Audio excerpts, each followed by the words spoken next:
What's up, YouTube? Hope y'all doing good. I've been doing great. Been busy. A couple of you guys have asked me where I've been, and I've just been working. Not everything is YouTube. And but anyway, I figured I'd get on here and just kind of have a little discussion with y'all.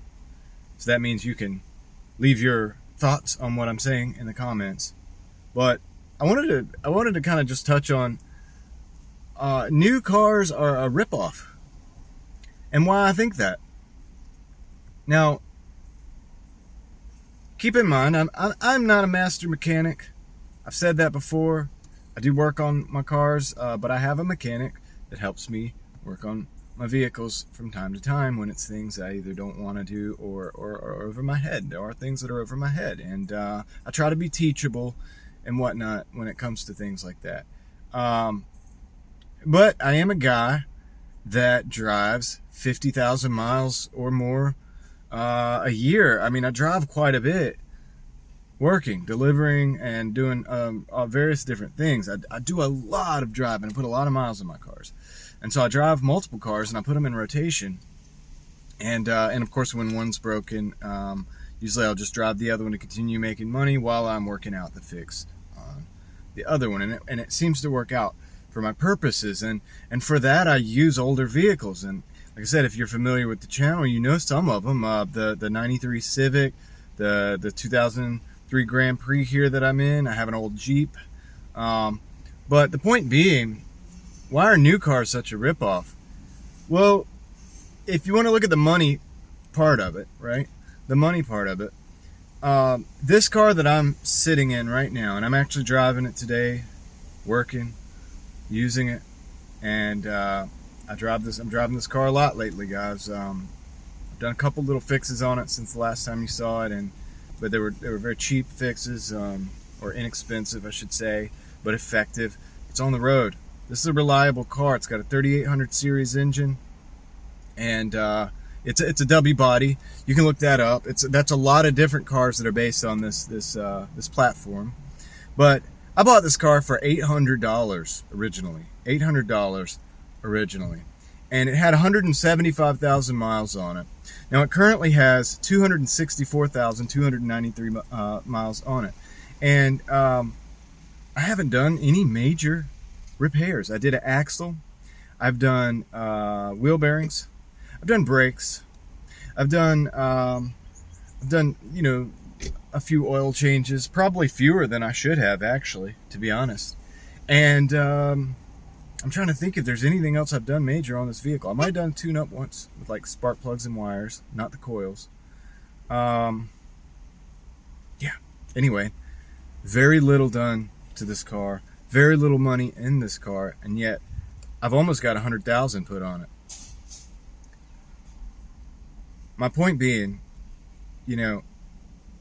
that's nothing compared to that's a down payment. It's less than a down payment on a new car. So there's that. There's the money factor. I could go into this same breakdown on the Civic. Very low entry cost on that car. Very low maintenance cost on that car. That car gets better gas mileage than this car. We're looking at like probably 35 miles to the gallon, and if I want to coast it, I could probably get like 39 miles to the gallon. I haven't broke 40 yet, but that's pretty good. That's pretty good for a 1993 model car. That's what? 2003, 13, 30-year-old car, 32-year-old car, 31-year-old car. And she's still kicking, getting great gas mileage. It's actually fun to drive. Even though she's slow, she's fun to drive. And yeah, an iconic vehicle. So you get a lot with the older cars. So there's that. There's also the fact that the new cars, they got all the spy stuff in them. I was looking at it was a news report. It's actually on YouTube, so I'll see if I can leave the link in the description of this news report, where this lady had a newer, I think it was a Camaro, and her insurance ended up going up, started out going up 80% or whatever, increase on insurance. And then I think the insurance company actually dropped her eventually. And it was based on data that was coming, from the OnStar. According to now this is not me saying this, the article saying this, but from the OnStar, it was given, they were selling the information somehow to the third parties, to the insurance company, and the insurance company was seeing where she was accelerating fast or braking too fast, and it affected her insurance rates, actually affected her ability to maintain coverage on the car, ultimately. Now, who buys a Camaro to go slow all the time, first of all? But second of all, what if she was taking the car to the track on the weekend? Sometimes people do that. They buy the car, they go to the track or whatever. But either way, the data's getting back to the insurance company, and the insurance company eventually dropped her. If I'm remembering correctly, I'll put that in the description at some point. But that's crazy. Now, what else are they looking at? Your text messages, maybe your habits, of course. I don't know how much they're selling to who or whatnot, but the point being is that doesn't happen on a 2003 model Grand Prix. It doesn't happen on a 93 Honda Civic. Now, granted, they could do a lot of this information with your cell phone, but they don't know whether you're driving or if you're a passenger with cell phone. So I don't think they're able to, at least with the insurance, that's not something that's going to be happening with cell phones. But this is all stuff to keep in mind with these new cars. And another thing is, I am friends with several mechanics, actually, and we talk. And some of the biggest problems that they have, or the most ridiculous problems on the new cars, are simple things on the old cars, like a taillight going out, or a headlight or replacement, or thing leading to other issues within the system, leaving the car inoperable in some cases. A battery going out on a key fob, and now the car is inoperable. That's it's hard to defend that in the state of technology that we're in today, when my key works every time for my Civic. It's just a simple twist of the key, turn of the key, whatever, and the vehicle works. It works every time. In fact, I have a video on this channel of me replacing the ignition switch, and you can see how simple the setup is. You could complicate that a little bit to make it a little bit harder to steal a car, for sure, but you don't have to make it so easy for the vehicle to be in a state where you need a dealer or whatever to get the car back on the road. So there's issues with that, and also there's issues with the information to fix the vehicles is sometimes behind like a paywall. So even the mechanics, they have to pay if they want to fix the vehicles. They got to pay to it's almost like a subscription to be able to communicate with the vehicle with their computer. I could go deeper into that, but I'm not going to. I'm not an expert on that stuff. It is what it is, and that's real stuff. So for me to pay more for that is ridiculous.